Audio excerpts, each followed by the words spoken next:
தமிழ்நாட்டுல செந்தில் பாலாஜி அவருக்கு அறிமுகமே தேவையில்லை. 10 ரூபா பாலாஜி, கோட்டர் பாலாஜி, வேற வேற சாராய அமைச்சர் பல பேர் இருக்கு.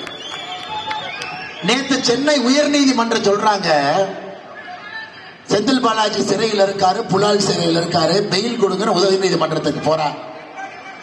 உயர் நீதிமன்றத்தினுடைய நீதிபதி சொல்லுகின்றார், இந்த மனுஷன் தப்பு பண்ணி லஞ்சம் வாங்கி மாட்டிக்கிட்டு கைதாகி 230 நாட்களாக, அம்மா ஒரு நாள் 2 நாள் இல்ல, அரசு வேலையில செய்யறவங்க யாராக இருந்தாலும் கூட, கடைநிலை ஊழியராக இருந்தாலும் கூட 48 மணி நேரம் சிறையில் இருந்தா அவர்களுடைய பதவியை பறிக்க வேண்டும் என்பது சட்டம். செந்தில் பாலாஜி 230 நாட்களாக சிறையில் இருக்காங்க.